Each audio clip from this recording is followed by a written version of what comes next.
Your political analyst. Thank you so much for joining. Action saying the update we are having now is sadly, I don't know if it could be said sadly, it is raining. It's still raining heavily right now in Edo State, which I think will hamper some people who would be casting their vote, although we will hopefully be able to join our correspondents over there. We are hoping that the network would be stable in spite of the rain, so that we'll be able to communicate and they will give us more updates. Also, another update reaching us still in Edo State, that police have been able to apprehend some political thugs that are trying to disrupt the election. So I think this means kudos to the security agencies for doing their work well. So, okay, let me start with Dr. Dokon Adedeji, who is just joining us. So far, we know that the election started late because of delay from INEC, and then, well, for some parts of Edo State, voting has finally commenced. We are hoping it would start earlier than that, but it's just commenced. So far, what's your view on the election in Edo State? You know, when we hear things like this, they are very dispiriting. INEC has been conducting elections for how long? The same INEC. And they knew that those elections would come. Are they ready? Why should there still be logistic delays and all those things? You know, these things speak to a very fundamental thing that we are forgetting in this country. We don't take things we take things for granted. We are careless. If you said you're going to have an election today and the election materials are getting there later, you are not starting voting, that obviously disrupts the sequence. It means that the election will go further than that, and then collation will happen. It gives room for all kinds of manipulation. That's one. And then it still beats me that we're still conducting election and then people need to queue. We don't have to go to work. You don't have to do anything. I think we should be beyond that. We know, probably they know, because the meteorological people will have told them there will be rain. So what eventuality did they plan for? And where are we still conducting elections in open spaces that people now need to be scoring with umbrellas and all that? Honestly, I don't think we're serious people. That's my candid opinion. I don't think we're serious people. And you're saying police are arrested, so we should be happy that they are arrested. What will happen after the arrest? In Lagos, was it 2023? People were arrested, what has happened? Because for as long as there is no punishment, people will do what will happen to them. The Lord, the man who sent them, will come and bail them. And that's the end of the story. It's pathetic. I don't think it's something we should celebrate. I don't think so. But anyway, that's where we're at. Okay, you just said that the police doing the job they are always meant to do. Well, that's their job. So it's still sad that according to our political thugs, some people will volunteer themselves to be thugs to people who can be their children, maybe for 5,000 and all those kind of. It speaks also to the general situation of our people, the state of penury, the state of poverty that lends a man to give himself out to such odious responsibility. It says a lot about where we're at. Okay, all right. And what about you, Elvis? So far, have your opinion been changed, or is it still the same one that you've been maintaining so far about the conduct of INEC? And well, now we have to include the one of the security agencies too. Well, I mean, my views haven't changed on the lack of preparedness of INEC and the fact that we keep having this recurring decimal of delayed delivery of electoral materials, which frustrate elections, and like Doctor has said, which gives room for manipulations, because what it means is that this election is going to go into the night. Yeah. They will do their collation in more like in the Kovu now, so we know what that means. And so sometimes these delays are deliberate, these delays are orchestrated, these delays are led by political actors who do not want free and fair elections. Because one of the key ingredients of the free and fair electoral system is the voting must take place within timeously. People who go to vote, because for example, a lot of people who are already not even happy with the way elections are conducted in the country, they don't even believe in the process, and then they manage to get there under the rain as it is happening now in Edo State.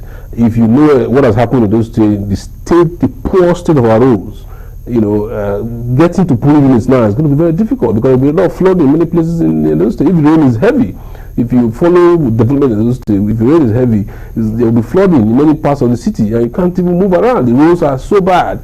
It's never been that bad. So you can imagine the impact that will have on the turnout of voters. I spoke to a couple of friends on the field, and they say that the turnouts is very low in Edo South. Because many people ordinarily are not even what happened in 2023 elections. The spirit has been dampened and all that, and then you now have this process, this problem of bringing ballot papers so late, and NYC officials not being paid, and it just discourages people from voting. And for me, it's just still part of the political game that our politicians keep playing. On the issue of security agencies, well, it's good they have arrested them, but like the doctor said, why should we continue to have talks in our elections? If there are technologies that can assist us in doing the seamless elections, then you can't even need to engage with all these talks. One of the reasons why most people are afraid to go to vote is because we have seen stray bullets. People have died in the process of trying to vote. People have been maimed. People have been injured in the process of going to vote from fracas, from political talks. And so when you continue to have these, they call it decimal, it affects the credibility of the electoral process. And it is hoped that apart from just arresting them, justice will be served by actual conviction. Because, I told you earlier that, man is an animal. It's like a bestial state of nature. Human beings are, just selfish, wicked, and that's where we are. You need the law to be able to, you must enforce the law, you must convict people to be able to put people in check. So arresting people, and then before you know that, some calls will be made to the commissioner of police, and even with Boko Haram, some people Boko Haram people are arrested in the south in the past. Governors were expressing their frustration that with focus, some of these people are released, and it happens again also in elections. So we must it's not enough to just arrest them. We must try them, we must convict them, let the people see that, so that next time people will be careful about allowing politicians to throw peanuts that they have stolen from the people to list them as talks. Okay, all right. So when it comes to people being willing to for our political actors in Nigeria, we all understand that Nigeria is at a state where a lot of people believe that poverty has been severely weaponized. And that is why we see people who would vote for any candidate for chicken change, for money that is immaterial, that in the long run does not even last them for a week. Even Short so, run. less than yes. So if we bottom beer. Yes, that's just as sad. So if we have things like this, some people say that the leaders have designed the system to be such so that they would keep weaponizing poverty. But now, what could the people themselves do to escape that vicious cycle? Because if poverty has been weaponized, people are being used as willing tools for these political actors, or some people volunteer themselves to be used, and then the wrong person gets elected again, and then we still have poverty. It just goes around in a circle. Vicious cycle. Yeah, so where does morality comes in part of the people, that we could do something to break out of it, so that they would ensure that the next person that is going to get in power is the one who truly wants to serve the people and not themselves. You see, the challenge you have in Nigeria is it's become a vicious cycle. Where do you break it? For me, I don't think we have political parties. I think we have only political contraptions who becomes SPV, that then people use to get into power, and that's all. You see, because as long as power is the final thing in Nigeria and everybody, we will not have a good process. I allude to a time like them, Awolowo and Zekwe. What the political parties are not just somebody brings $1 million and then he becomes a lord and master. That's not a political party. Everybody must be an equal joiner, an equal speaker in the process of election. For as long as we don't have parties that are formed from fundamental reasons, and for what is the political philosophy of the parties we have? In the UK you say conservative and you say Labour. In the US, you say Democrats, and then what political who do these people wear? Nigerian political being is like football. You change your jersey you join Barcelona. Change your jersey, join Madrid. That's what it is. A man will say, oh, for lack of democracy, I left my party, and he won't go to another party, and they make him the gubernatorial candidate of a party that he never. What kind of process is this? For as long that, you see, these people then get there, they give 5,000 to these people. The 5,000 cannot last a day, and then the man waits another 4 years. You know, I keep saying to people, if today a national election is conducted, this same group of people will win. Not because of any philosophy, not because of anything they can offer, but because of money. Should Nigeria be in this state? My colleague just said, the lawyer in Edo, maybe it's from Edo, he knows. But I've read about Edo, I've seen it when Apata was campaigning. The roads are deplorable. Even in the city, do you know that in Benin today, they didn't start the election, the capital, they didn't start at 8. So if they can't start at 8, how can they start in Urumi? Not even at 10. How can they start? I mean, you see, these are the issues.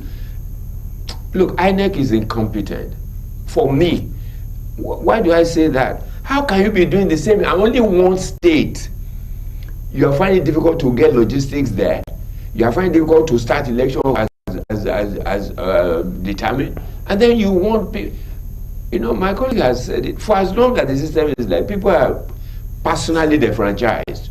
They will not go. I won't waste my time to go and stay in the rain, and then to get there before they count, and then they are fighting, and then you want me, and they shoot me for what? And you see, I think the thing we should go back to are fundamental issues, and I've raised this everywhere. What is our NOA about? Orientation Agency. What is the job of NOA in this country? It's become a propaganda machine for the political party that is in charge. They should be guarding our morality, talking to us as a people. How do we change? What do we need? I mean, they shouldn't be affiliated to any party. Then before you vote for a party, these are the things you should look out for. Before you vote for a candidate, these are the rudiments of democracy. These are the things that a decent nation will offer its people. I listened to a few of them. When they offer these things, can they deliver them? What is the template? Who asks them? Even federal ministers in the Nigerian government, they are there. To who are they accountable? As long as there's no place for accountability, we're just dancing around and then wasting our time voting people in. Another 4 years will come. APC has been in central government for almost how many years? What has they offered Nigeria? Penury, poverty. And then you want me to carry myself to go and be wasting my time on the line and then to vote for people when I know they won't do anything and nothing will happen if they don't do anything. So when you talk about morality, the poor man says, this is the only thing I can see this man. I know that this money won't do me anything, but to satisfy the immediate. Nigerians live for the immediate. We don't live for tomorrow. You say, where is the tomorrow? When the tomorrow, today is so scattered. Why are you planning for it tomorrow that is in a dream? It's a pity. I don't want to be so pessimistic, but that is what our nation has offered us. Okay, all right. So before we move on with our discussion here in the studio, we are joined by Dr. Bartholomew Okudo. He is the President Election Monitoring Team, Edo State. Good afternoon, and thank you so much for joining us on Edo Decide 2024 on Galaxy TV. Thank you for having me. Yes, I don't know if you can see. So could you please tell us from your head, the headroom election going so far? Out a little bit because the headroom is too much, so that your frame will be a little bit. Okay, all right. It seems like it's not yet ready to join us. Hopefully, that would be happening in a few minutes' time. Okay, now to Barrister Asia. What would be your own recommendation for stepping out of that vicious circle of politicians weaponizing poverty, and that weaponizing poverty leading to people who are tools for them, and that making us go back to electing the wrong people in office? I wish there was a very simple answer to that. It's quite difficult because, you know, right now the politicians, they've shaped the society in such a way that the end justifies the means. Even the ordinary people are not interested in what is right or what is. They are only interested in the end.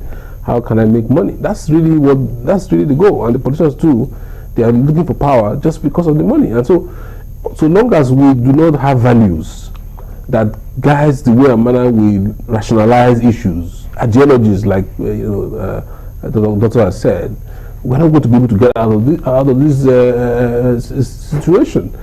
I'll give you an example of the ideas I have about the doctor talked about football. The idea I have about African stars, some of them that are acquired by big clubs with a lot of money. You see that they don't really perform very well, because once they see money, that is the end. The performance, the fact that you want to be the best in the world, regardless of the money, is really not the issue. The issue is once you have the money, they begin to misbehave, go to clubs, and that affects their performance. At 32, you can't hear of them anymore. Meanwhile, some of these foreign guys, look at Ronaldo, for example, at 40, still scoring goals and doing well. You have stars 38, but our players 28, 26, they are practically gone out of the scene. Apart from the age for significant. The point is, what is our idea? What are we looking up to as human beings? What do we want to achieve as human beings? Why are we so cheap? Because we've done this idea of collecting 5,000 over the years. What has it led us to? It's going to learn us more. Until we begin to just overlook the immediate and look at the bigger picture.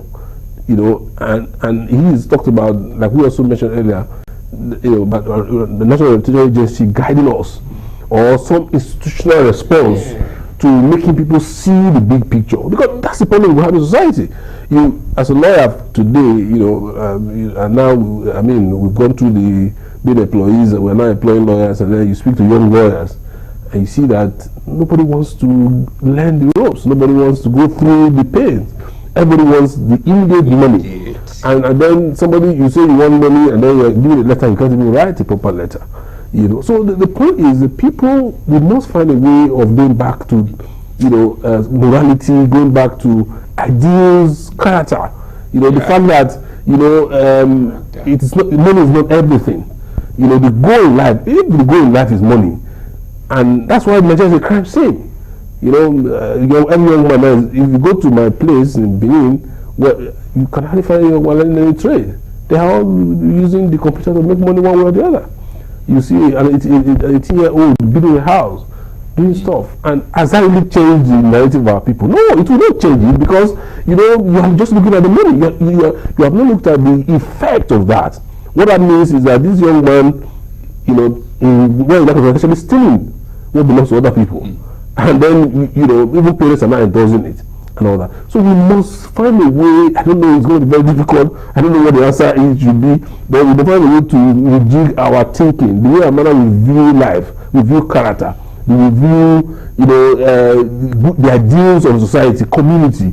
You can't just live for yourself, make money, and then what? You go down the road that the politician has faced to feels.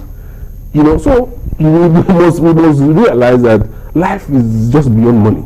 Unfortunately, that's the only goal right now. And that's what we are. Politicians see it as the only goal. They have, encouraged people to see that, and social media has now, made it so bad that young people only see money. It's not like money. It's not money that explains why a young person, for example, would take some change. He will travel to Lagos, and they go and meet somebody that you don't know, and in some cases they are killed, in some cases they are used for all sorts of things, like what we are seeing in society. So we have to go back to our roots, to begin to, because the mind is really what it is. As Matt ticket, so is it. When we are thinking about money, until we change that to look at community. I'm here now, for example. I'm worried about the road. I keep talking about the road in my village, because I've had to spend my personal money to do it. Even though I don't have the money. An old man was asking me the other day, your friends are traveling to other countries to go and enjoy, and you decide to waste your money to come and grade road.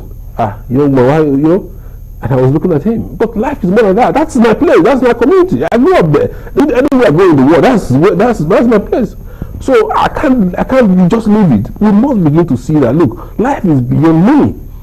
And until we get back to that, unfortunately, we are not getting support from the politicians. They've created this game and they're enjoying it at our expense. But we on our own must rise up and begin to see that, look, we can't, this route we are on is not going to take us anywhere. That is definitely some food for thought. Now we are joined by Dr. Bartholomew Okodo, the President, Election Monitoring Team, Edo State. Once again, good afternoon, and thank you so much for joining us on your Daily Side 2024 on Galaxy TV. Thank you. Okay, all right. We thank you very much for being with us. So could you please tell us how it's like over there? What are the things you've observed so far for the election? Well, thank you very much once again for having me. The election is going on smoothly. It's going on smoothly, but there are some issues that we have observed. In some areas, the has experienced late arrival of materials, while in some areas, materials arrive much very early. Voting is ongoing. It's ongoing. In some areas where election materials are arrived, there has not been any reported case of violence so far. So the entire thing is going on smoothly. The security men are on ground to check any form of violence. It's going as expected. The INEC officials, they are doing their best to ensure that they live up to the expectation of Edo Light and Nigerians. But things are going on as we anticipate for now. What will happen in the next minute, we do not know. But as we are speaking now, elections are ongoing in some areas. And again, from all indication, there seems to be low voter turnout. Low voter turnout is much. This will not be unconnected with the anticipated violence. Maybe when people begin to hear that there is no form of violence, they might be motivated to leave their house much later in the day. But for now, the election is going on smoothly. People are casting their vote without fear. That is my observation so far. Okay, all right. So we learned that it is raining quite heavily in Edo State right now. Do you think that still could be a contributing factor to the reason there's low turnout of voters, or could that still be put on the table of INEC yes, for arriving late to the scene, while a lot of people were already there waiting for them, then they got discouraged and go home and went back home rather? Now, like you said, it's actually raining. In what we saw just now on the screen, but people, despite the rain, they came out. The rain did not deter them from voting. They have been able to safeguard the election materials, and people came out with their umbrella and they are on queue, waiting to cast their food, irrespective of despite the rain. The rain is not across the state; it's in some parts of the state.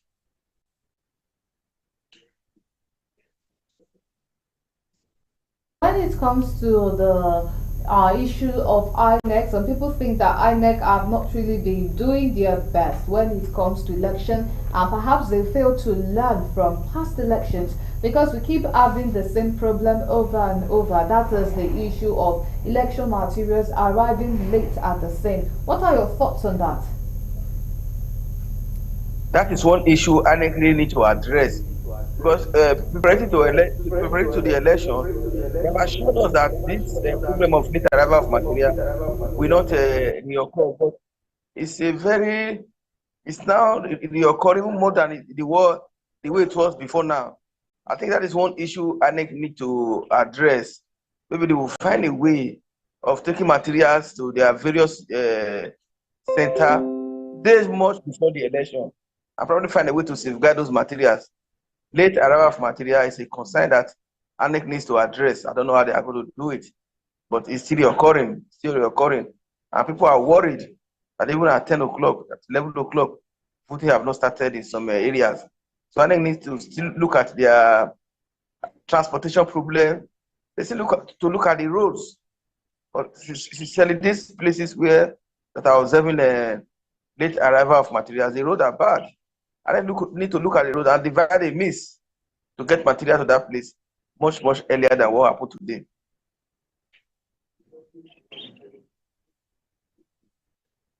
Before we let you go, what other challenges do you think that might be faced for this election, be it from INEC, be it from the people? What challenges do you foresee, and what solutions will you give to prevent that from coming to fruition? Now, one of the major challenges people will likely experience now is this issue of people. There's this one that people vote and move to one direction.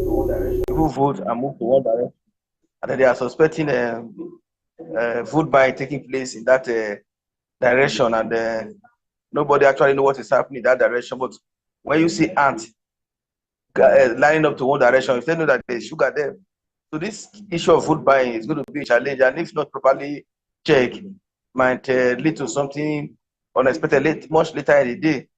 So the various security agent should go now to look at that direction and see what is happening there. Issue of food buying is going to be a challenge later, and then we just pray in all the locations we have witnessed so far. Beavers is malfunctioning in some of these police units. They need to check that so that by the time it gets to uploading of results, because the people have sworn that the result must be uploaded before they leave. So if by the time they are ready, election has ended, result have been declared, and it's not uploaded the way it should be, this might lead to another challenge.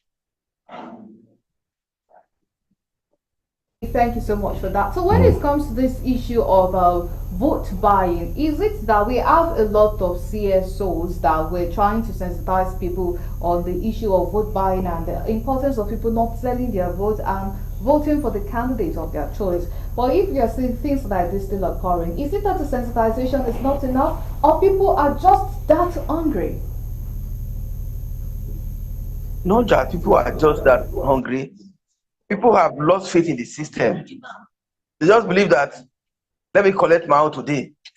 Today is my day. I don't care what happens tomorrow. You know, as Nigerians, the problem is that we live for today. We live for today. What we want to eat for today, and forget. Nobody talks about tomorrow. So people just think that today, let me collect my own, and if this man win now, after I don't remember me again. That is the general belief. That is the general phenomenon, and it's not good. It's here. So the media, they did their best to ensure that everything about vote buying is discouraged. But politicians taking advantage of the vulnerability of the people continue to throw money at them, and then the people do not have any other choice than to accept. The man who came to the police unit hungry and is going home with 5,000 naira, we just feel that is the end of life. He's happy. So it's an issue. It's an issue. Maybe there need to be a law, particular law set out. There need to be proper prosecution of these persons. Maybe mobile court at the various police units at the ward level. The moment you are caught, you are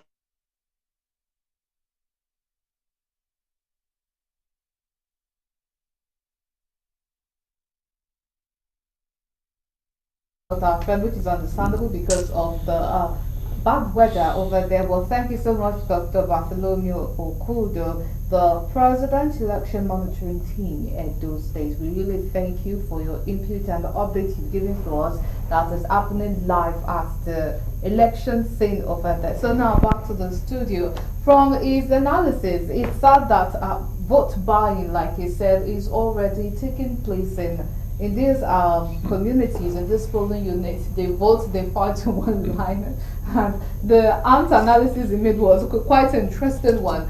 Okay, but now that we are having things like this happening, do you also agree with the solution that he recommended, that is punishing, maybe it's the ones who are inducing people to sell their vote, or the ones that are buying, both the buyers and sellers? Do you think that might work?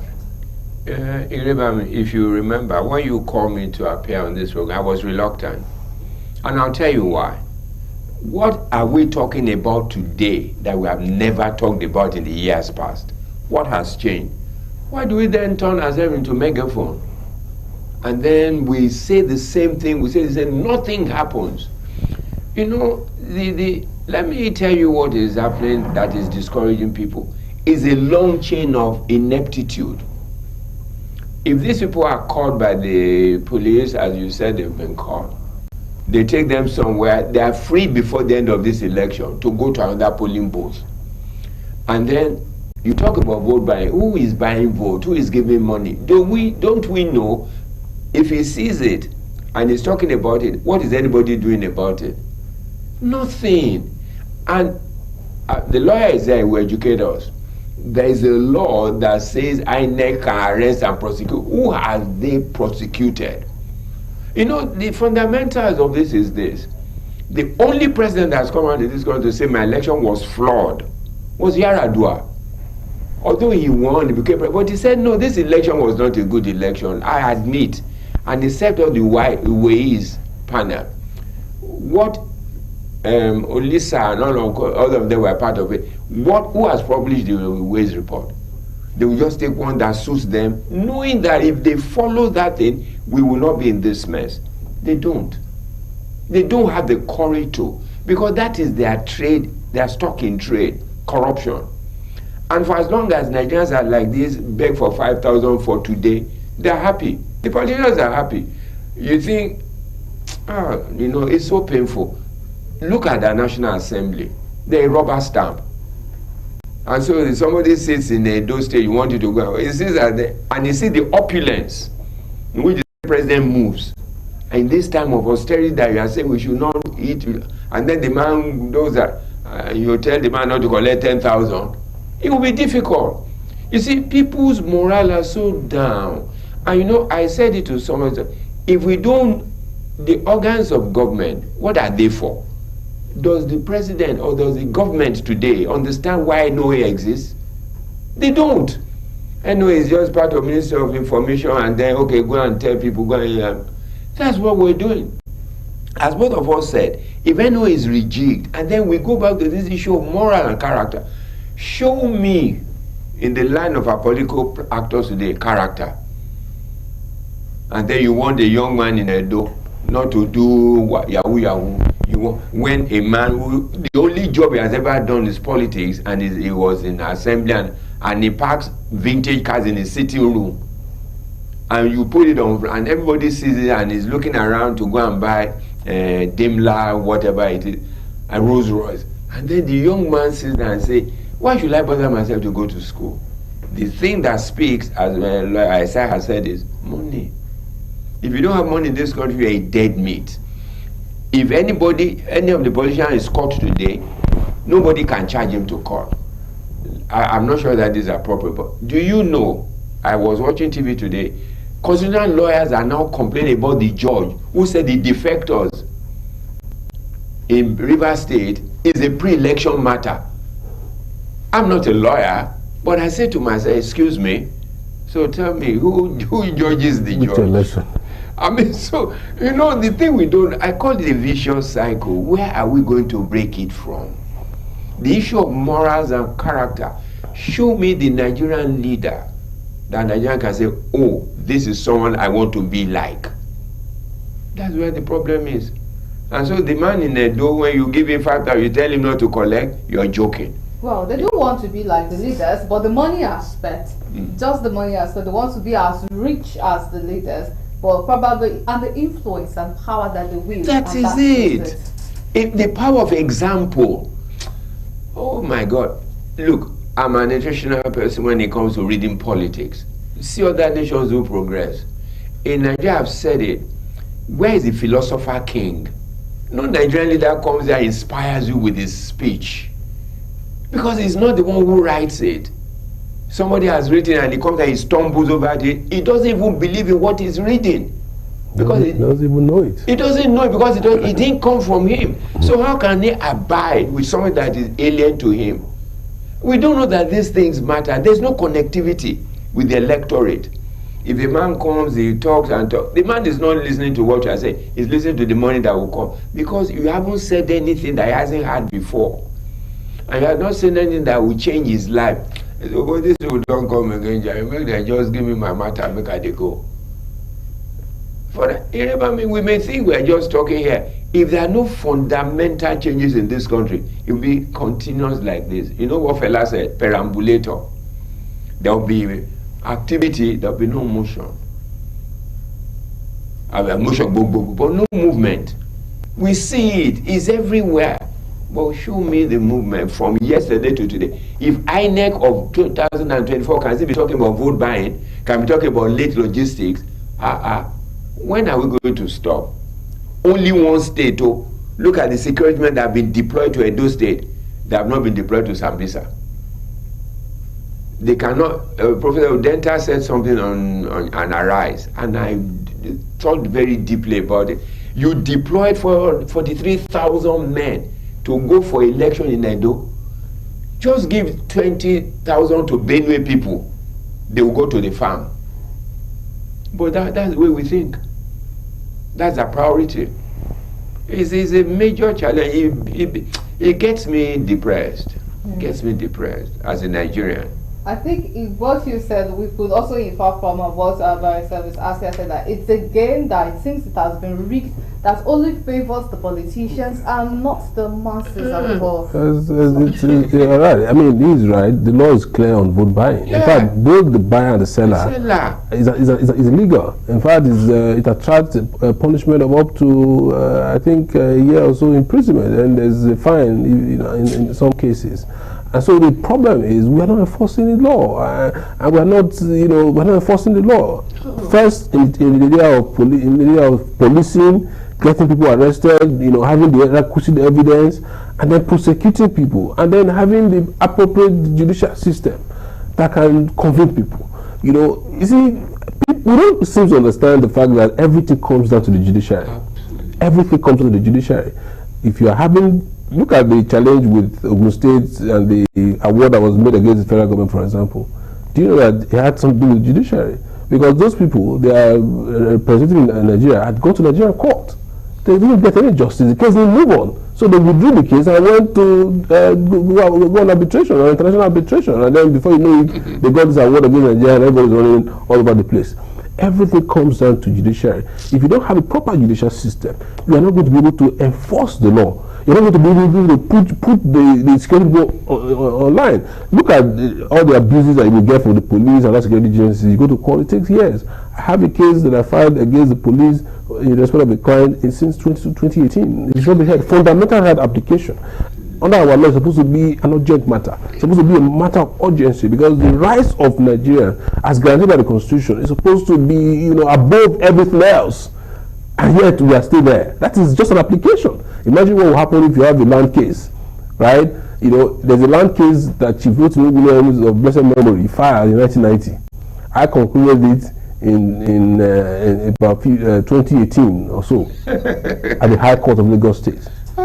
Chief Rotimi Williams filed it in 1990. Where was I? I probably how old was I then? You understand? You see, until you have a system that can work in terms of, so that because politicians misbehave, you go to the judiciary. The judiciary is supposed to put them in check. I mentioned earlier about this issue of electronic transmission of results that INEC mismanaged in 2003. The court, took side with them. Yeah. The court said, they had what discretion? The electoral act says you have discretion to use it. In your guideline, you exercise that discretion and communicate to the electorate and the political actors that you're going to use it. Then at midnight, in an Ogboni meeting, or whatever it is, you change it, you decide to do something else, and then the court says, well, you can also now wake up and change. It's not kind of, so you see, until the problem is huge, right? The problem is huge, but vote buying will not stop until we can properly enforce the law, properly prosecute people, do proper investigation, and then have a judicial system that has what it takes to do justice. Okay, all right, because definitely we know that we are in deep when it comes to trouble in Nigeria, and then we are all open for solutions. So I feel like we also have to lift the spirits of the people, that we all know that, okay, times are tough, we've gotten a lot of things wrong, but then we should not give up, we should not be frustrated. No, we have to just keep it coming. I understand where you're coming from. People think one wants to be pessimistic for the sake of being pessimistic. It's not true. If something happens and you complain and it doesn't happen again, it changes people's orientation. But it cannot be a persistent thing. It's like a broken record. And then you are saying you are lifting my spirit. I will just be laughing. I know you are just lifting my spirit for what?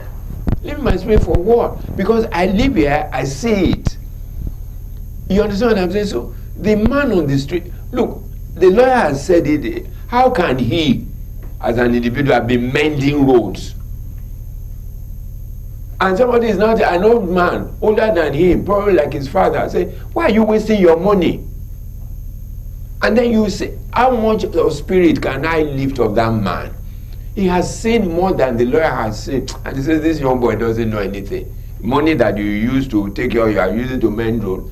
And these same people, when it's time for election, there's no road they will not come to. After the election, you never see them again. What kind of system runs like that? And we know. And it runs. Look, you see, mine is, sometimes I don't want to come to tell, they say I'm a radical. So I am just dispirited by the kind of nation that we have. Okay. Because if you look at it, a nation can only be good as its leaders are. Okay, all right, but... sorry, just before, there's a point you made earlier, which you're talking about solutions. Yes. He mentioned something very, very fundamental. That who is the philosopher king in terms of inspiring the people. I mentioned earlier that leadership is not just about the roads and all these things. It's about inspiration. The way the system has been so destroyed now, damaged, it's going to be difficult for the solutions to come from bottom up. You need a philosopher king who's going to come in as a leader, that will inspire the people. You see, one of the problems I have with the current government, which makes it very depressing, like Dr. has said, is that it's not enough to talk about what you are doing or you are doing, subsidy. That's not the problem. The problem is that you're not able to galvanize the people. You're not able to inspire the people. The people have the solutions. One of the reasons why we're talking about those elections, but one of the issues that will shape the results that we're going to find if in this system is the performance of Obaseki in terms of his candidates. One of the reasons why I feel that he didn't do well in the second term is because it's not enough to say you are smart. It's not enough to say you know solutions, whatever it is. It must be somebody that can inspire people to solve their own problems. You can't dictate to anybody. You can't beat people into submission. You can't muzzle people and say, you have to be somebody that can inspire the people. The village man knows better than you in terms of solving his problem. But he doesn't. You need to tweak that part of his brain to see it. And what are you doing about it? But you're just saying you don't know. I can't use you. Then I look for somebody else from some place, and then you are in a mess. So we need somebody who can inspire people, and that's why I'm worried about the kind of candidates that we see from some of these political parties, even in this election. You need somebody that can speak to the people. You need somebody that can convince the people. Not just somebody who for whatever, maybe somebody who is adept at the current game that they are playing. You are a senator, you are this. That's not really the point. The point is, can you inspire the people? The people need inspiration. If you go to our, I'm very proud to say that I grew up as a village man. Many people are passionate about the road to my village because I'm a village man. I grew up there. Now, I remember those days. My father was a cocoa farmer. The extension workers used to come to my father to tell him about new things that's happening. In terms of, because we go to my father's cocoa farm, we go and spray, they tell you about the chemical, Gamali 20, I still remember all of those, and then they say there are new things that they are doing now. We have all of those. So the people need to be inspired to do the right thing. And if, like in our community, for example, nothing's happening there anymore. There's nobody there. The farm lands are there. People are wallowing and struggling to do nonsense in the cities. Meanwhile, they can make a lot of money in the villages. But there are no roads there. There are no infrastructure there. You need somebody that can inspire the people. And we need to feel the problem from top to bottom. And unfortunately, we can't do it from bottom up anymore. Okay, all right. So one of the updates that we have from the election saying is Governor Obaseki has been able to cast this vote.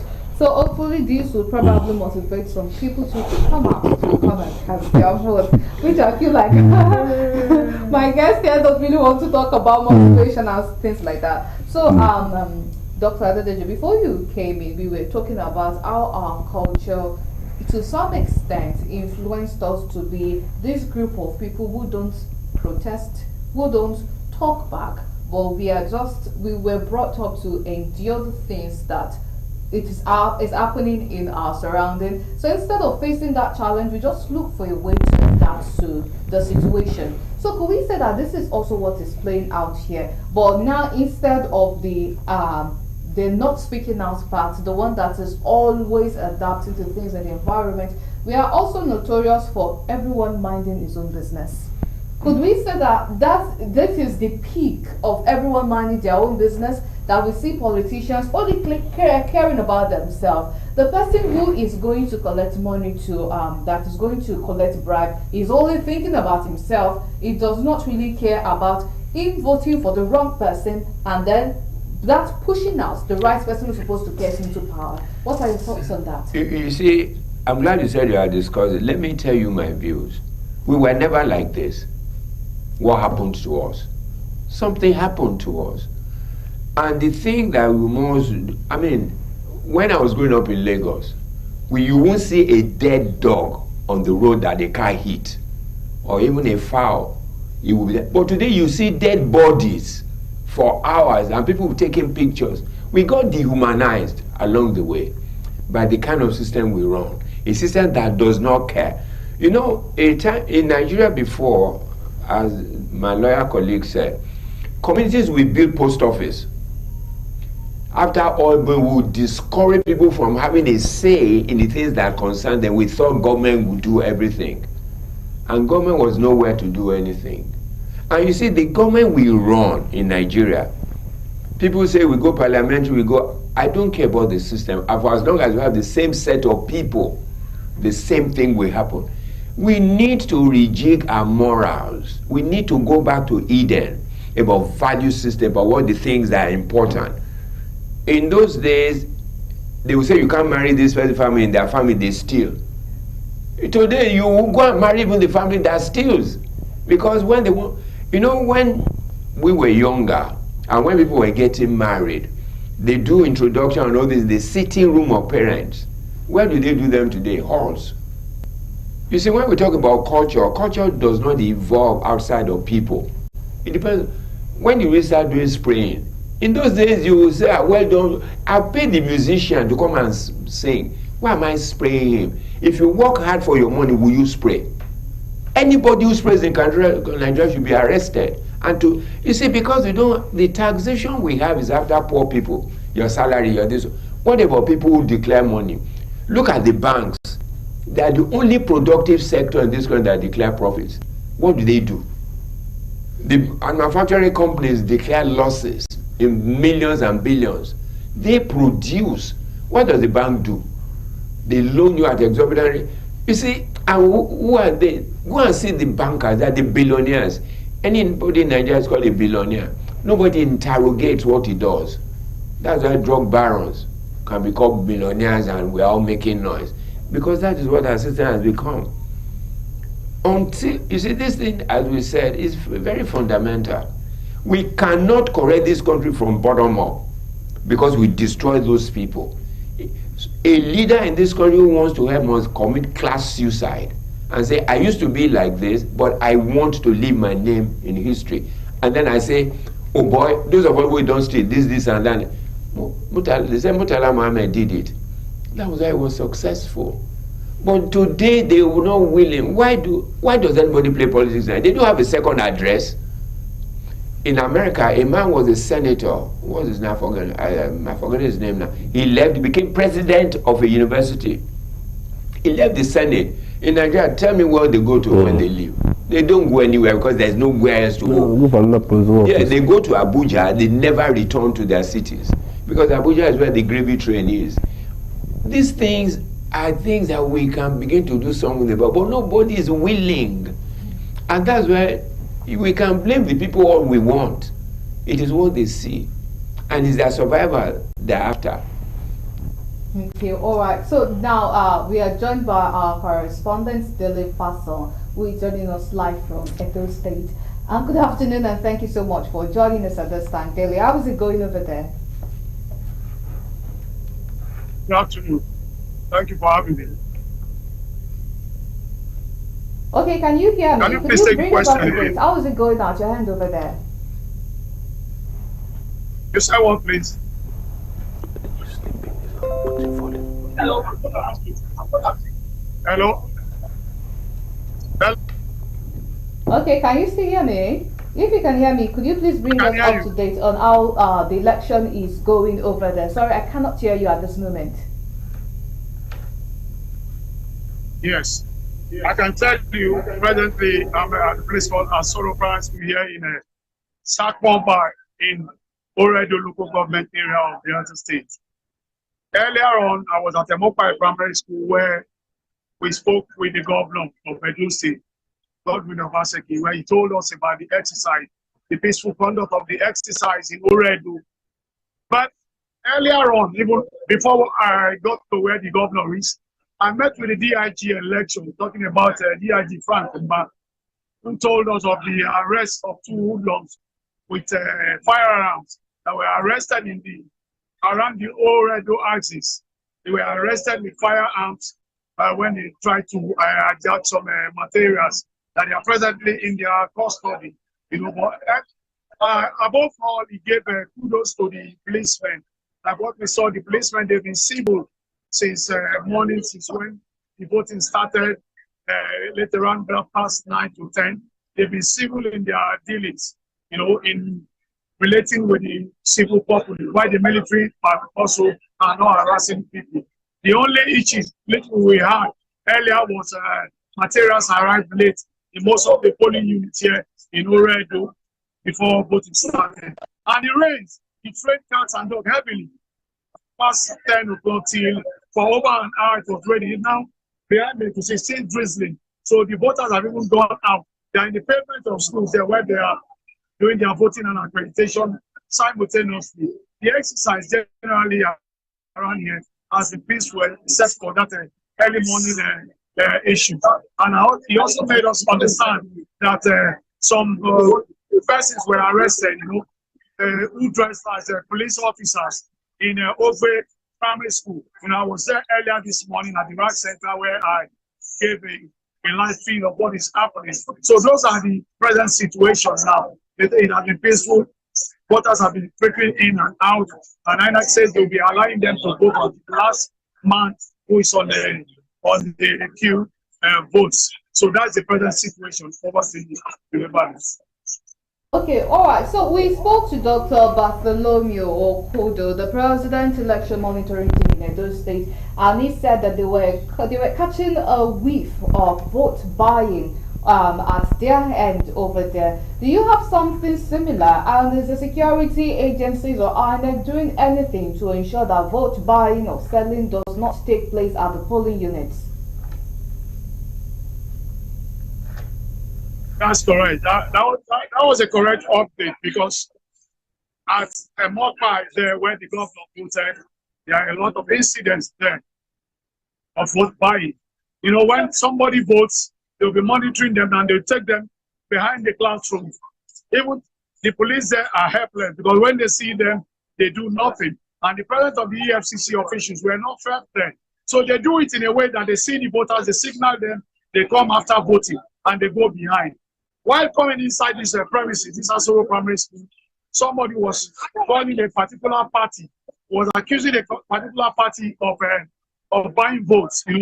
So they were just a mix-up there among themselves, arguing that they bought votes, they didn't buy votes. But I know we had some issues of that, and the police had need a lot of technologies to be able to tackle this, because these things still happen under their nose in most of the local government area. Already there, I think over our area figures I get from our correspondent there as well. That is it. So the police are assured us that when they see that they cannot, apprehend who they did not see, so they want a clear evidence of vote buying, and which if you wait for a clear evidence, you will not see, except they have the intelligence to bust all these things. So that's the situation. Vote buying in some places very rare. Okay, all right. Thank you very much for that. But before we let you go, how is the voter turnout over there? Because from the president of the election monitoring team in Edo State, it said that the turnout is quite low at his end. How is it like over there at your end? Are lots of people coming out, or is it still the same low ebb of voters turnout? Yes. Earlier in the morning, before the voting started, late at some of the polling units visited around, the apathy was emphasized because INEC officials did not turn up on time. So, but here where I am here at Soro Primary School, some of them are blaming it on the rain. Now the rain was very heavy. That was why they could not turn out. So quite few of them have been coming, but in the where the governor voted in number 5 modern primary school, the turnout was highly impressive later. Initially, but later, so even the governor made that assertion. So in our interview with him, where he said that in other places, though the turnout was low, but in his own unit here, we can see the turnout. So it's like a different take for different folks. So different places, low turnout, different places, high capacity. Why some say the rain and INEC also contributed in the initial stage, but not turning out because the elderly and the physically challenged, they could not just stay on the queue for a very long time. And when the rain comes, they started going. So that's the situation pertaining to vote buying. Okay, before the election started, INEC promised that they would make sure that physically challenged people are well taken care of and then their needs are met. Is that what is playing out at the election field now?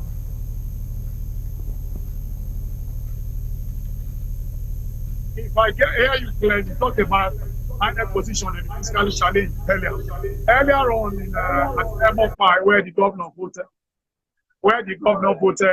a lot of physically challenged were given real access to come and cast their vote first before any other person.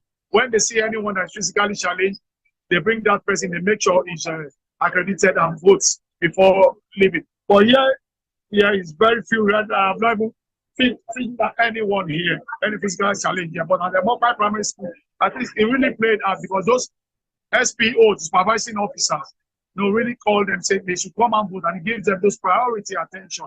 That is one of the things INEC which they practice at the mobile primary school. I think they should be, it's a commendable gesture by INEC to allow that because they are also citizens themselves. That is the position right there. Okay, thank you so much for giving us that update. We truly appreciate your presence there. Well done, and please do stay safe. Thank you for having me. Okay, and that's it. Update from the election scene. Well, the police seem to be doing their work, but the one that seems disturbing is the fact that they said that they cannot arrest anyone without evidence while the intelligence is there, and then people were expecting that they should probably storm the place and apprehend the voters. What's your reaction? That is shocking. It's a shocking excuse, and it just shows the fact that our security agencies don't even understand their work. I mean, today, what's wrong with even going on mufti and even joining the queue of people that want to sell their votes and then get your evidence? I mean, what are they talking about? I don't even know what to say to that, because if you say this thing is happening around the polling units, behind or whatever it is, and you are there, you don't even need to be wearing uniform. There should be some officers, some officers who are not specifically, sent for that purpose to check vote buying, walking around the area pretending to be a voter and mixing up with the people, and you get these people arrested in the process. So quite frankly, that story is sad, and it just shows that our security agencies will give any excuse to avoid doing their job. And what I feel is that in most cases, like we have seen in the past, it depends on who is doing the buying. So if it's somebody that is whose sins have been forgiven, in the words of former chairman of the political party in Nigeria, then they will turn a blind eye. So I don't see why that kind of EFCC had even indicated that they were going to be involved in this process. So I expect, I mean, what is policing? What is investigation actually? Is it just by sitting around and waiting for somebody to come and do it in your face? They are doing it around there. Why can't you just join and be? I mean, I'm not a security expert, but if I were a police officer, I can easily arrest people. You know, just see them disbursing the funds, and then you can even have somebody taking secret photographs and pictures, or even videos recording. You know, there are wristwatches that can do that these days. There are eyeglasses that can. I mean, what are we talking about? Please, it's really. Okay, all right. So very soon, when this election is over and the winner is declared, whoever that person might be, of course, we can already predict that they will be going to court. And one of the things that we see is cases being thrown out in court because of lack of evidence. So is this not time for the political parties, their party agents, they should start scouting now and taking evidences? Maybe it's picture, maybe it's video evidence that would help them when they get to court to actually prove their case that, okay, vote buying or this and this or malpractices actually took place here, and maybe that is the reason they lost some elections.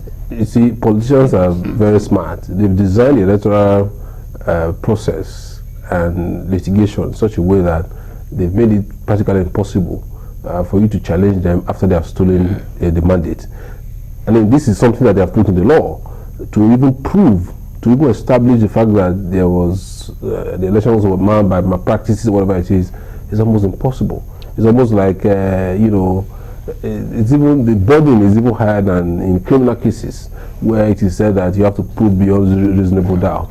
Because my take, you know, in the law should be structured in such a way that it should be beyond INEC to come and justify the fact that they have conducted elections in accordance with the relevant laws and the rules that guiding the election, not for the person, you know. And you talked about taking pictures and videos, and then they, you know, would even be admissible in proof of, you know, irregularities and malpractices.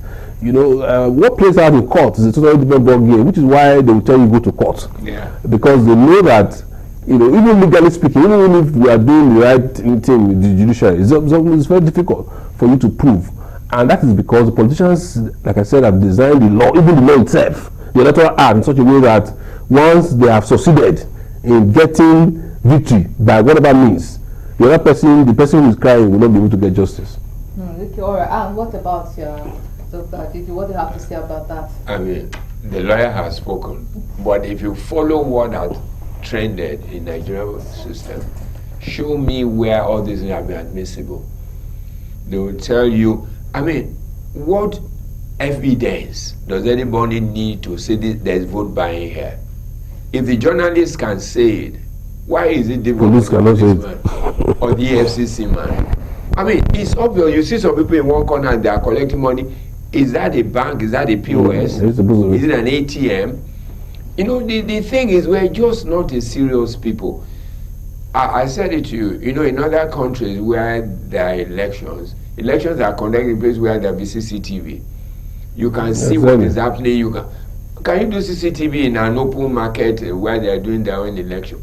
These things are all contrived to come to the same position of where we are at, so that you can never fault them. I mean, I follow the Nigerian judicial system.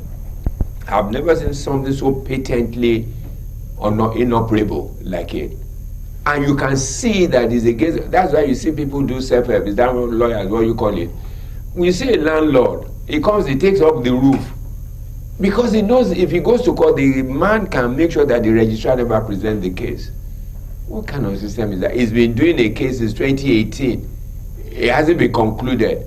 And you want me, but go and say in Nigeria, the electoral offenses or election material that are dealt with within 30 days. Why can't we do the others? The people know the system. These politicians, for as long as they remain in power, and we are just deceiving ourselves. I have said it. If we can go back to ways and then bring it out and let's redo it and then do something. You know, this country is not ready to do the things that are right. Suddenly this government said, what has happened since they said it? Nothing. Thereafter, new ministries have been added. New agencies have been added. So what do you want to do with the Rosaye, where you are adding more? We're not a serious people. And the people know this. And you don't want me to stay in my village and somebody gives me 10,000 and that will do me soup for that day. And maybe they've forgotten about tomorrow that they need to pay school fees, but now they need to eat, and the politician likes it. For as long as that kind of system permits, and then a system that permits children to be drivers, to be, why do we need house help? If it's not for this, one thing that I say to Nigerians, whoever gave that, that small generator tiger, they call it I better pass my neighbor. Whoever gave it that name knows Nigerians. That is our attitude. No, go and check it. Anything we do, there's a bit of comparison. At least I better pass my neighbor. That is why we're doing what we're doing. The politician never wants anybody to be educated. No, if they are educated, who will be their drivers? Who will drive their children to school will be the housemaid. But one day, monkey go market too. Go return. The way we are going, just watch. Okay, all right. So when we are talking about change, because you have mentioned that we need to change some fundamental things in Nigeria, and then you said that money is not about everything in the country. We should go for character. We should go for values. Yeah. So if you are to look at sociology, which says that the primary agent of change, that is the family. So do we say that part of most of the problem we are having in Nigeria right now comes from the wrong upbringing that a lot of people have had, because perhaps lack of supervision or like a daisical attitude from their own parents, which is from the family, which is supposed to be the primary agent of change? Well, you see, every institution that can champion change in Nigeria has been corrupted by the political contraption that we have described all along. The family has become, I've told you about stories of parents taking their children to what they call HK centers in Edo State. HK are places where you go and learn how to do Yahoo. I give you an example. My late uncle, late Paigareva, he had a son who traveled, made a lot of money, came back and bought a big car, it's almost like a limousine with TV and everything. Some years back, he brought the car and he wanted to give it to my uncle. My uncle was having leg issues and he came out with his walking stick and saw the car. I said, my son, I cannot take it. I don't know where you get the money to buy this kind of car. If you want to buy me a car, please, there's that Mercedes-Benz 100, go and buy me that one. I will be using that one. I cannot take this car, good conscience. That was the kind of life that our parents were living. When my father was alive and I was younger, I can't go to him. If you bring a Bible that is not yours from school, they'll question it. They will tell you, where did you get this from? In fact, what they were doing then, they write your name inside the Bible and put the paper inside. So you're not going to take somebody else's own. But today, the family has been so, and you can't, like we have said, really blame the people at the bottom, the family, whatever it is. It's a systemic problem that has been orchestrated by politicians and the political class. And which is why we're saying that the way out of it, yes, the people should see that and continue to resist and do all of that. But you need somebody, look at 2023 elections. Look at what Nigerians did in that election. Nigerians were fantastic. They came out because they saw somebody. They felt that Peter Obi was somebody that they could, trust. I don't want to talk about whether or not is perfect or not anything, but Nigerians saw some difference in demeanor, in the way Amanda is expressing himself, and all of that. And they said, okay, let us fight for him. And you see what was happening about the place. Somebody who has no godfather in Lagos. We won the election in Lagos. We won in those states and many other places. And if we are true to ourselves, in some places I couldn't win, there were some explanations for it that are not within the confines of the law and the electoral process. If the thing was fair and fair, it would have probably, it would have been a tsunami, in that election. That tells you Nigerians, when they see somebody who they feel can solve their problem, they would, flock towards that person. And so that's the kind of person we need. We don't need a politician who comes to talk about stories. We need somebody who, look at what is happening, all the crises we're having in the country. Do you feel that you have a president who's I remember in 1999 when Obasanjo was president. I mean, he has his own issues, but you always see him. He talks about these issues. He's from one state to the other. Today he's in Edo State. Today he's somewhere. He's granting media chat. He's talking. Yes, you might not like him, but you need a present leader, a leader who is present and is able to inspire the people. So the family has been battered. People are struggling to survive. Do you know what is happening right now in the country? People are struggling to survive. So even survive is a problem. Sometimes you go to the market now, even Lagos here, and then as you're buying something, somebody, a good full grown-up man or woman, come to you with bread and say, please sir, pay for this bread for me. That's what is happening now. Last month, we decided to cook some food, give to people on the street. Went to market in Agege area. The people that were distributing it, they almost injured them. Because the way they rushed the food, it just tells you the kind of hunger that you have in the country. So, what kind of morality are you going to preach to that kind of person, right? The family who is struggling to eat. So, yes, every institution that is, even our religious centers have been bastardized. They destroy everything. There's nowhere to run to. You can't run to a family now. You can't run to a church. You can't run to the mosque. So even internet fraudsters, they go to church for prayer. They buy things for the church. They have seen instances where they are spraying money. I've seen videos of them after they have, after the manga has paid, using their language, and then they go to the church to go and start spraying the pastor, who probably saw visions for them and all of that. We keep seeing visions, telling people that they can just make money. Everybody makes money like that. Money is something that it's progressive. You're supposed to go through the rigors and the whole of working hard, and then making just sitting down and working up to money. It's something you call it miracle, but it's a crime. You call it miracle, it's a crime. Those people who are all over the place shouting that they just made money, no explanation, no industry, they are spending billions. You go to anywhere today, people are, Doctor has rightly mentioned that why would I, with my kind of stress, last night I probably haven't slept well because I was writing blues, and then somebody pays me once more money, and I go to one place, I go and explain it. Am I a mad person? These are part of crime. When you see people throwing away money, they say money is water on Instagram or whatever. These are people that you should run after. He was talking about people spraying money, for example. In one interview, in another television station some months ago, I was talking about this when the AFC arrested somebody for spraying money. I was so happy. I was excited because, you see, that is one of the things that is telling young people to go and steal. When you see people spray money like that, and you are poor, you have nothing.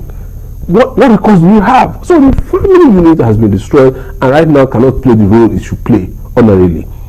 Of course, it's not an excuse to tell people to go and continue to do what they are doing. Yes, let's resist, but like he said, we need a top bottom approach. Somebody that can come through the ranks. It doesn't matter what political party. We don't, like he said, there's no political party. We just have a group of people who wants to get power, get money, enjoy themselves, take care of their families, and then they go with the toggle of I better pass my neighbor, I better pass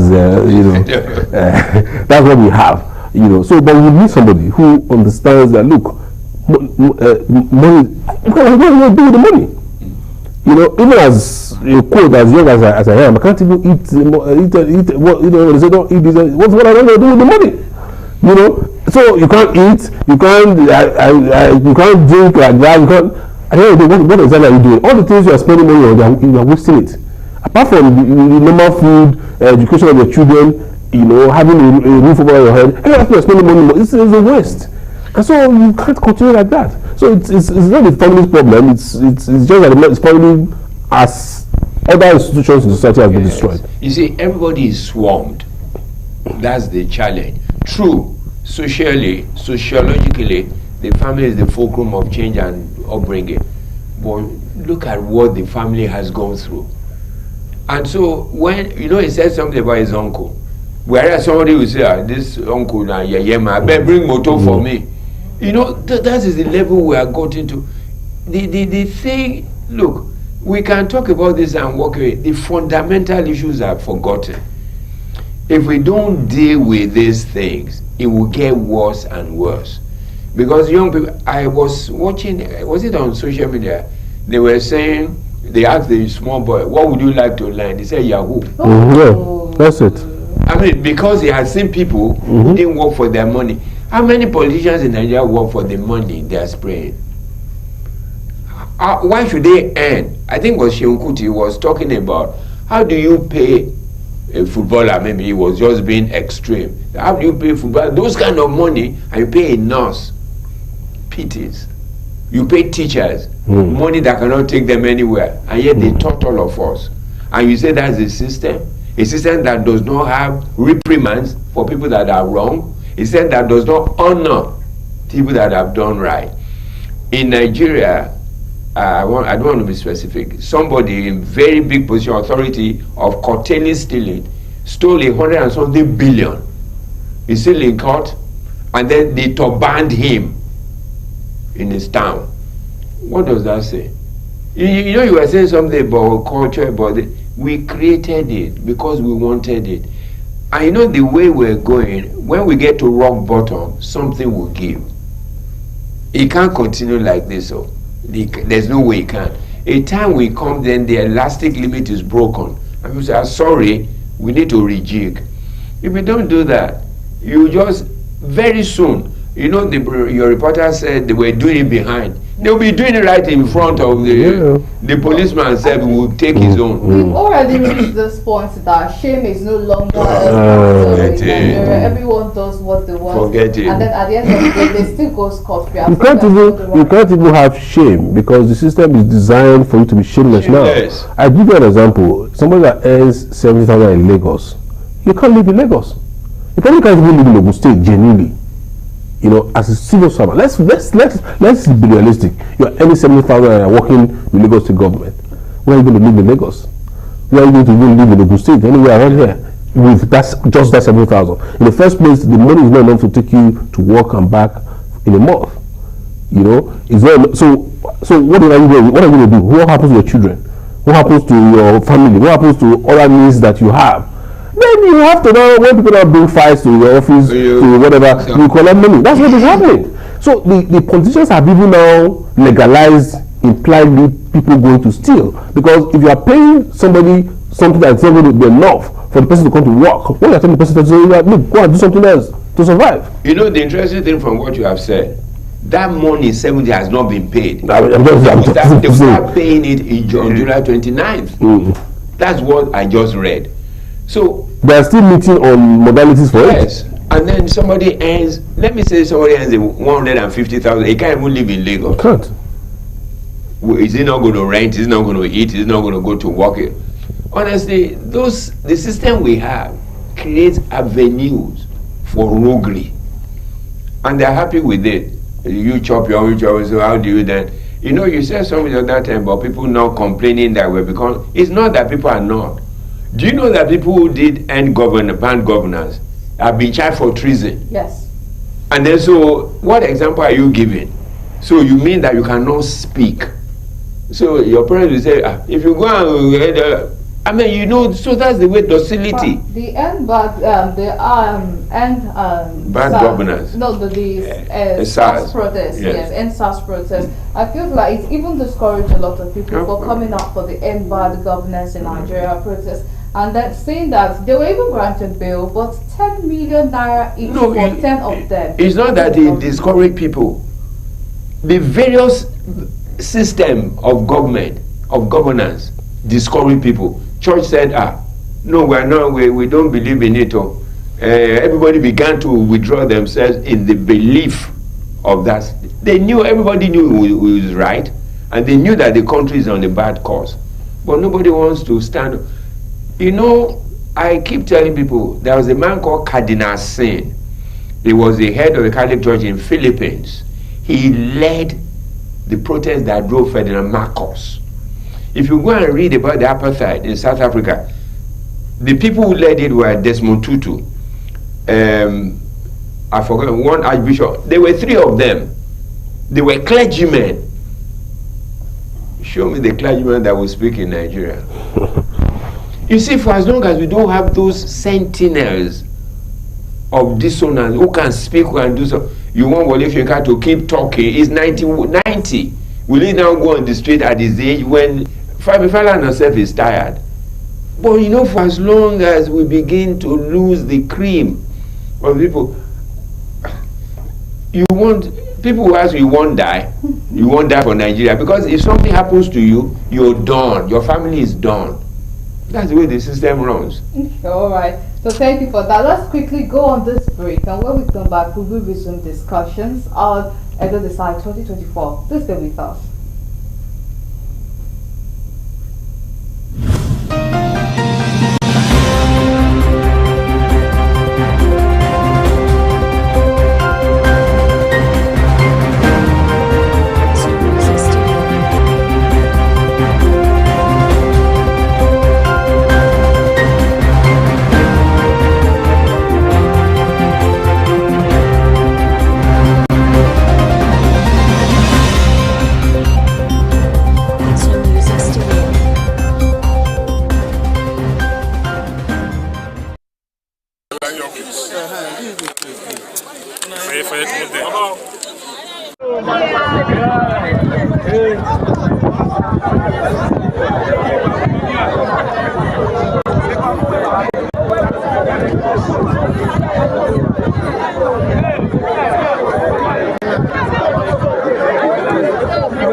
Our finding so far was that we've been on field as early as possible. There is the arrival of late materials and some of the INEC officials in some of the areas. We were in Agbado earlier. We are seeing this is the governor polling unit now. We were here too very early, but later I think the voting has started now and people are started coming out. So let's see, but already the rain is almost taking over again. But let's see how it goes today. But I think so far the election has been peaceful and people are exercising their franchise. The security situation, there have not been much problem to warrant any security issue, but there are few policemen around, the civil defense.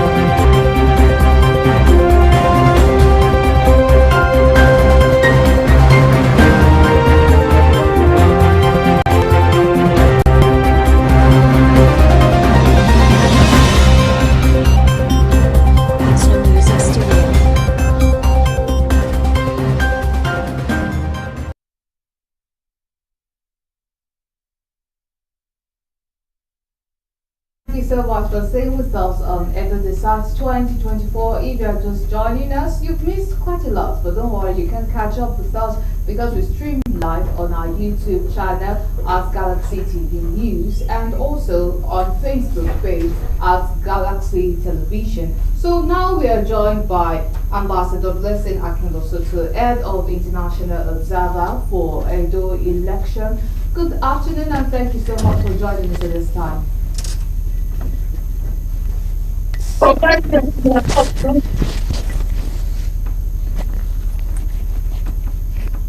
alright, I don't know if you can hear me, but could you please bring us up to date on how the election is going at your end over there? What are the things that you've observed?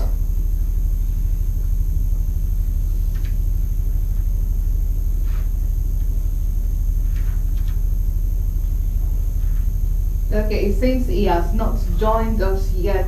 Okay, now I'm going to be going on with my guest here in the studio, Dr. Dukwante Deji.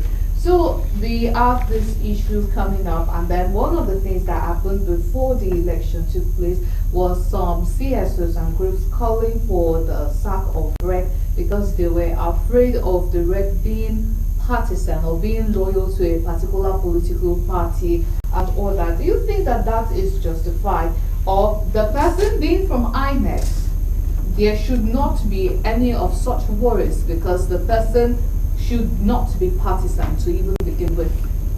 Quite honestly, if it was in a decent society and with a nation of justice and fairness, it wouldn't be necessary because there's no way you not be related to someone. But in a country where before you are put in a position, you must know someone and someone must recommend you, and that basis of recommendation is not because of fairness or equity, it is because of what you can be in future, what use you can be. Ideally, you know, but I mean, they're justified to complain. The person then must show his level of non-partisanship, and then we must be demonstrable. If that is not demonstrable, and again, in a Nigerian society where anything goes, they are justified to do that. I mean, look at what I'm saying. Look at the Federal Reserve Board in America that fixes the rate, that calls rate, and they are not affiliated to anyone. It's not that they can't vote for one, but their job is to be non-partisan and then to do the work. I wish we can get to that stage. So that's why one cannot blame the CSOs for complaining. In a nation where there is no equity, where there's no fairness, where there's no justice, and where people even brag about their relationship with the people in power, and then anything goes. I don't blame them. I don't blame them. Okay, all right. So now let's try to link up with Ambassador Blessing Akniloso, the head of International Observer for the state election. Good afternoon once again. Thank you so much for joining us on Galaxy TV Edo Decides 2024.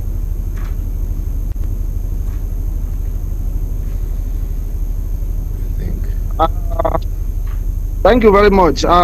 Yes, we are in Benin. Right. Could you please and we have bring us up to date on how things are going over there and what are the things that you have observed so far for the election? Let me get you again, please. Let me get the question again. Okay, could you please bring us up to date with what's going on at your end over there and things you've observed so far for the election? Oh, thank you very much. So far, so good. We started the observations since yesterday. We came into town and we are able to observe first the preparedness of the Independent National Electoral Commission, which is INEC office. We saw that the material are well stocked. We also observed the State Police Command, where the DIG, Frank Mba, and also AIG, and also the first Public Relations Officer of the Nigerian Police Force was taken over as their own office. We met with all of them, and we saw the men of the Nigerian police well kitted, well arranged, prepared to move to site. And as far as early this morning, since that yesterday, some have been deployed to far away, Edo North and the Central, or Edo South, which is part of Benin. And some of them moving this morning, and material from INEC started pulling out as well as from that yesterday. And we also observed that there's a delay in the electoral material in some few polling units in Benin City, maybe because of the early shower this morning. We also observed that there's a lot of anxiety from the people. They are tending to vote, but there's a voter apathy. Relatively, when we compare with the 2023 general election, and now there is a relatively low turnout. We also observed that there is a calm, there is peace in the town, maybe because the police have been able to lay the warning for those who are ready to foment trouble. To speak, we have not recorded one incident of electoral violence. There are few areas whereby, as we speak, there is no more voting going on again. We got to the polling unit where the governor just left. There is no more people on the queue. So virtually everybody has voted and they are waiting for the counting time. Also in some of the local government, in the Foba Hill, Mission Road, and many of all these areas, they are practically a very low turnout. So I felt that there must be more awareness for the people to be told that there is no problem. Possibly they can still come out and see a much time. And we got reports from other local governments where our men have that election is going on perfectly well. Virtually all the gladiators